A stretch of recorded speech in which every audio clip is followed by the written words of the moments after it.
What is going on, world? Welcome back once again. My name is ZacNovak and this is ZacNovak Plays Games. In today's video, we're going over all of the exotic masterworks that we know of so far, the perks and the hidden abilities of, well, all of them at the moment. So, roll the intros, let's get straight into it, and I do hope you enjoy.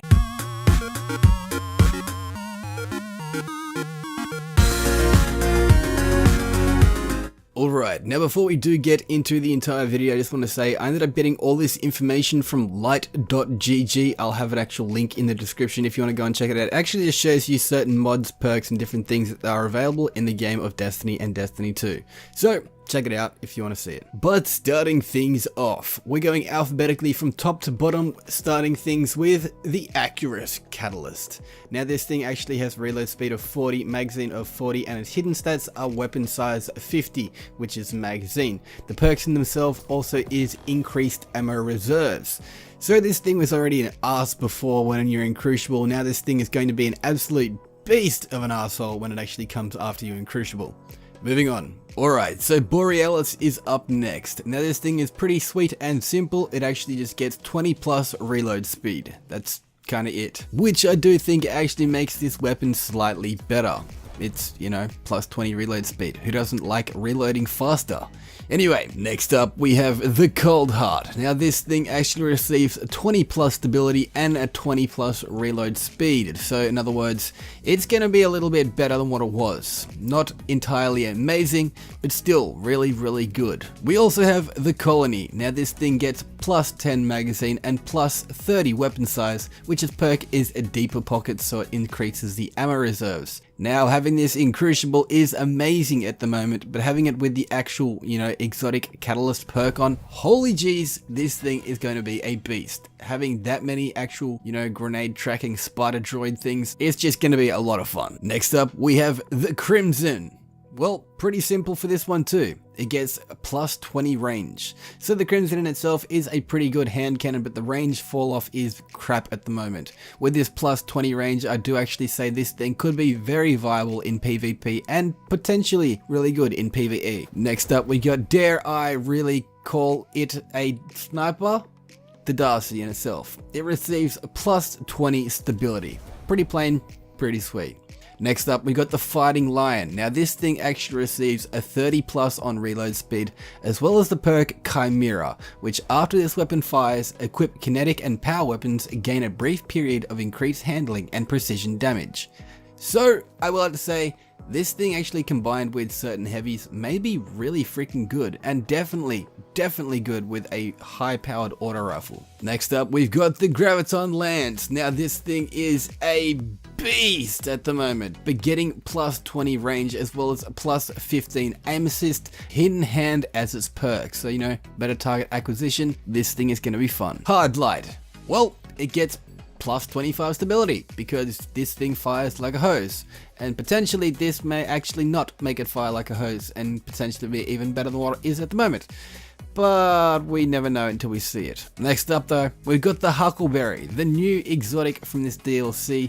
It has the perk Ambitious Assassin overflows magazine based on the number of rapid kills before reloading. So yeah, this thing becomes even better than what it actually is. I mean, all these become better than what they actually are, but still, it's going to become a lot better than what it is. I've only seen one person use it so far, and I am yet to get it. I better get it. I really hope I get it. Can I please get this Cryptarch, please? Next up, we've got the Jade Rabbit. It gains a simple 30 plus stability. Very simple, but also very good. I'd have to say the Jade Rabbit is a little bit slow, but having that actual stability may actually kind of pay off just a slightly bit better over the speed. We'll see. We also have the Merciless. It gains a plus 40 range and a plus 40 stability. Yeah, this thing is gonna be a beast to bosses, especially in PvP with just, you know, stand strike bosses, but also potentially in the raid. This thing could be really good. Now the Meter Miter multi-tool. It gains the perk Outlaw, so you know, precision kills greatly decrease the reload time, making this thing really spicy. And we also have the Polaris Lance, the new DLC weapon that we can get from Anna Bay. This actually gains the perk Dragonfly. Precision kills create an elemental damage explosion, which I do have to say yeah, this thing I haven't actually seen, but it sounds pretty awesome. Who doesn't like Dragonfly? It's not Firefly, but it's close. It's Dragonfly. I like it. Something else that I like is the Prometheus lens. Now this thing gains a 20 plus stability and a 20 plus handling, making this thing pretty much the same as Cold Heart. They'll be very much the same and do kind of the same thing, but different actual, damage types. It's cool. I like it. Something else that I've actually become really close to in the last few days is the Prospector. Now looking at this, it's going to be holy just balls amazing. It gains a plus 40 blast radius and a plus 70 weapon size with the deeper pockets perk. This thing is wow at the moment. It just blasts through enemies. Having that actual bigger blast radius and having that many actual grenades, wow, this thing is going to be a lot of fun. And I'm not just saying that, like legitimately, this thing will be a lot of fun with the Exotic Masterwork perk on it. We also have the Rat King. RIP, good sir.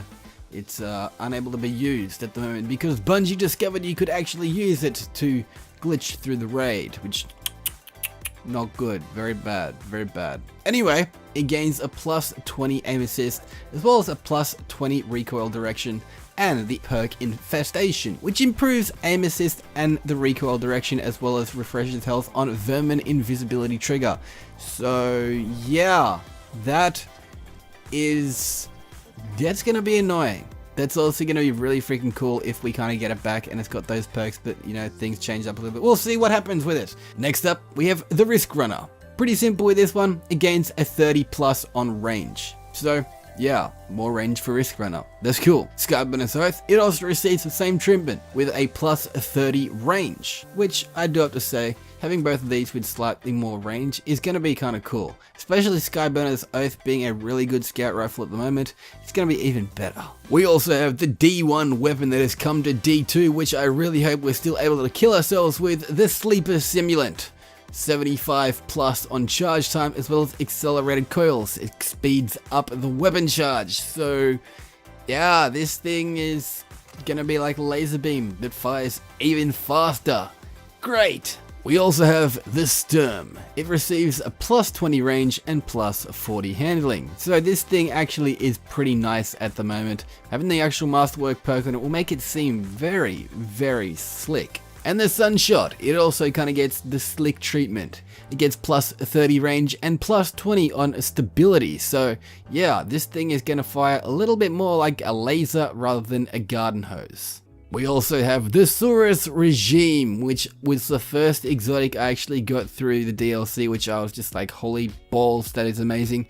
It actually receives a plus 50 recoil reduction, along with the perk Saurus Ascendance increases chance for kills to regain your health.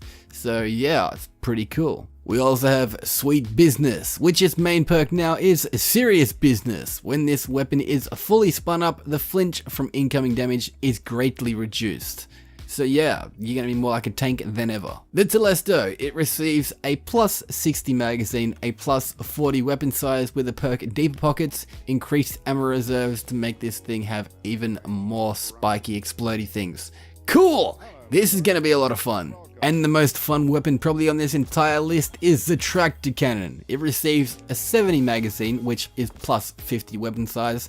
The perk Deeper Pockets, increased ammo reserves to make this thing just, oh, so much better in PvP. Just running around blasting people off the map, removing them from their super. It's gonna be good. Vigilance Wing. Now how can we make this thing better? Well, it gets a full auto trigger system, which is the perk. Holding down the trigger will actually fire this weapon at full auto. So yeah, if the 2-tap body shot wasn't good enough, now it's going to be a 2-tap body shot with a single tap. Congratulations on all the people that love Vigilance Wing. To the rest of us, I salute ye and hope you can survive the PvP for the next few months. And we also have the Wardcliff Coil, which has a pinpoint guidance module, which is the perk to improve tracking on the projectiles, which I always thought was, a cool thing that this actually did have some form of tracking, but it never tracked. It never actually shot towards the enemy that I wanted to actually hit. Having this, maybe it'll actually shoot towards that enemy that's standing 5 feet in front of me. We'll have to see. But finishing things off with the World Line Zero new exotic sword, which I did a video on. Go check it out. It's cool. Anyway, another dimension is the perk it receives reduces the activation time of the Tesseract perk. So this thing is going to be more of a beastly teleporter than it kind of is with a soft noodle when you swing in the air and don't actually hit anyone. But anyway, this is all of the actual exotic catalysts that we know of so far that are coming in the game, or are actually in the game I should say. So this has been ZacNovak. Hopefully you guys have enjoyed the video. If you want to actually check all this out for yourself, again, there'll be a link in the description for you to actually check out the page light.gg. But until next time, do all that good stuff down below. Leave a like, leave a comment if you are a new viewer. Hit that subscribe button, hit that bell so you don't actually miss any of my notifications when I do upload, even though they are very sporadic, which I do apologize about. But this has been ZacNovak. Do all that good stuff down below, and I'll be cheering like Karen over here. He was Ed Sheeran. But until next time, this is ZacNovak signing off. Peace out.